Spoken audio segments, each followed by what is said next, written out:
And Rich, your interest in racing, how far does it date back?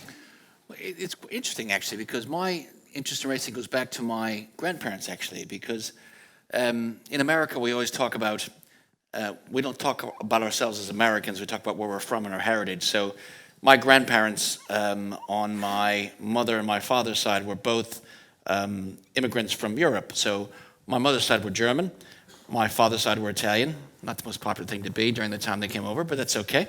And my grandfather, who was the Italian fella, he didn't speak much English. And when we were kids, he did speak not unusually, he was a barber and ran a numbers racket out of his barber shop. That used to be a lottery when it was illegal. Obviously I inherited that as a banker. But he was quite he didn't have any skills, and he didn't speak much English, but he did like to go to the race course. He spoke the jargon of the race course, and I always thought he invented the cash out, because in those days you had a daily double, where they still have it in America, where you pick the winner of the first race and the second race, and if he picked the winner of the first race and it won, then you've got it running on something in the second race. And he would always go and sell his ticket to this little corner of the race course where all shady people would go and try to buy the ticket so they'd have a chance for the daily double. And he would always just speak sort of intermittently about horse good, or shh, shh, shh, or, you know, shh, shh, shh, if he won money, not to tell grandma. But he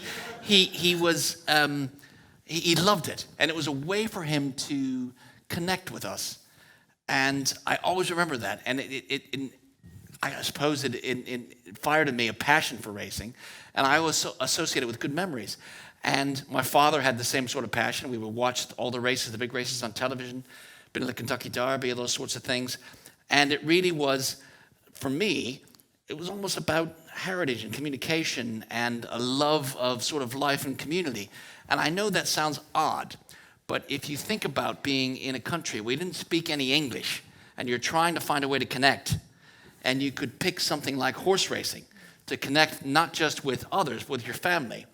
A very powerful emotional experience. And that's how it started for me. And that probably fueled a passion that became an obsession.